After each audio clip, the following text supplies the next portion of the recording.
guys, welcome back to Mia's Rhythm. Um, I am going to be sharing a few things with you today, mainly in regards to weight release, and I'm hoping that um,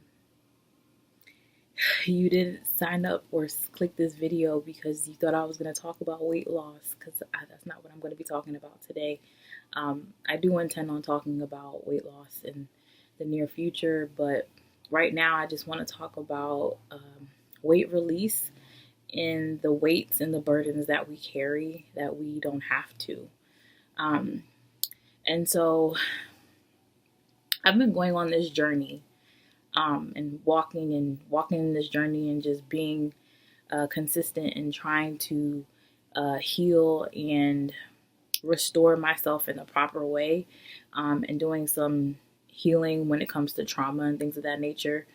And I have come to realize one of the things that can keep you from healing is your inability to stand up for yourself, and your inability to realize that you as a unique individual need to preserve and guard yourself in a way where you're not allowing people to impose their convictions on you.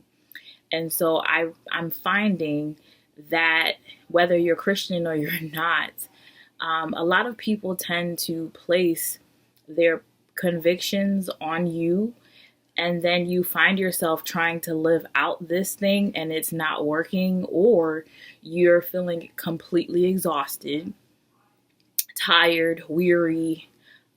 You're feeling like this is just way too much. Like life, I'm not enjoying life. You're not enjoying life. You're not living or breathing the way you feel like you could.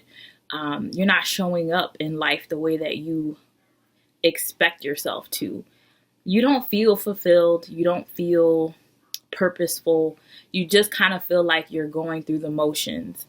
And I want to share with you that you need to release the convictions that other people have placed on you. And for you to do that, you need to take an inventory of the practices of your life and the things that you do from day to day, and recognize and ask yourself the question, am I doing this because God convicted me to do this? Or am I doing this because somebody said this was good, or somebody said this is how things are, or they defined things for you? So, for example, I realized that beauty was defined to me by the world. My visitor just popped in the room. So I recognize that when people, the world, culture, society, all these entities that are out there typically have a standard for how they operate or how they're run. So like, to be beautiful, you have to be skinny. To be beautiful, you have to have a snatched body. And so they seem to force it on you. So they've gone through a journey, or they've gone through something, or they've gone through an experience, and they've accepted that for themselves. And then they push that acceptance on you. Like, for instance, people who go through a grieving process, and in that grieving process, people typically, either you'll go into cycles or you won't go. It's not a linear process, and some people feel like it is. And so therefore they'll be done with grieving about something and then look at you and say, why are you still grieving? Like, you should have been done with this by now. When grief is circular, it's a cycle. And sometimes you can go through different stages at different times, and it's just all over the place. And so therefore, because one person's non-acceptance of grief, they look at you and judge you and tell you that you should be done with grieving. So these are just examples of ways that people place their beliefs, and I'm going to read this verse real quick. Is Matthew 11:28 in the Amplified Version. It says, "Come to me all who are weary aka tired, if you're tired and you're heavy burdened, you have a lot on your plate. And the heavy burdens, in parentheses, that blew my mind, it says by religious rituals that provide no peace.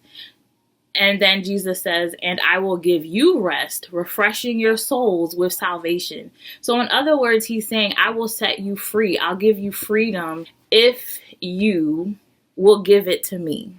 These religious practices, these standards that I didn't give you, these things that people are putting on you and telling you that you should do, and I didn't tell you to do that. I didn't tell you to live that way. I didn't tell you to sacrifice that. I didn't tell you to walk away from that person. I didn't tell you not to go live in that place, or abandon this, or don't do this, or don't do that. So-and-so told you to do that. I didn't tell you to do that. And so I just find it really interesting that we live in a world where people don't allow you to be different. And that's where the weight release, that's where it comes in, is in you making a decision, or I making a decision and saying, I will no longer live under the convictions of other people. I was reading somewhere in a book, and it was saying, I will, what's it called?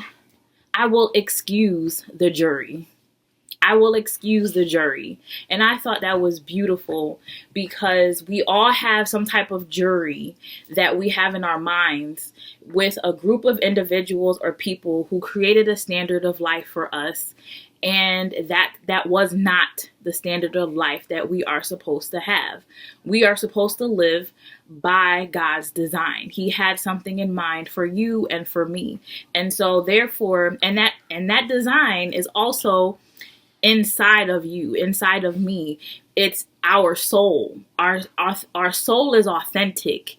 We are not copycats of each other. God is an original designer. He doesn't make multiple individuals that look the exact same and think the same way. You might have twins, but they don't think alike. They don't talk alike. And they don't reason the same way. And so they're two different individuals. And so we have to be careful that we're not out here twins of other people that God never intended us to be twinning with.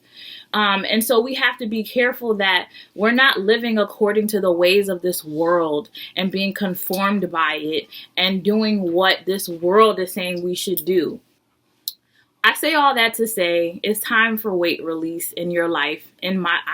Listen, this week in therapy and in my Bible study and in prayer time, I have been releasing things that I had no business carrying my whole life. And I'm just done. I'm over it. And it looks like Dexter's over it too. Today, you learned a little bit from what I've been learning and what I've been grabbing. I hope I was able to help you be free from living according to other people's lives. We are individuals, and we should be literally thinking individually, praying individually, and then come together corporately.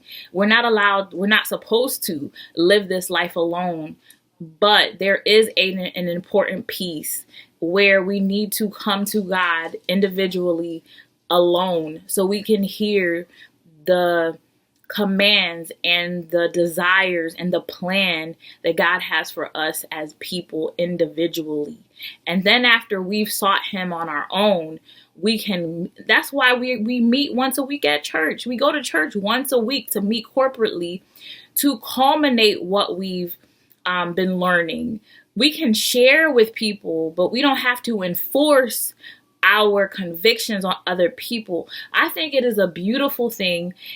I think it would be a beautiful thing if differences were celebrated. That's not to say that doesn't happen in our world today, because it does in certain places, in certain environments. But I'm finding that it's not common for people today to be unique. Like, can I be different? Am I allowed to be different? Can we celebrate each other's differences? And that all comes down to boundaries, which is a whole nother conversation. And so just allowing each other to celebrate one another and uplifting one another, and not pushing The fact that you don't eat popcorn, that's your business. That's not mine. Tabitha Brown was coming. She was on to something when she said that.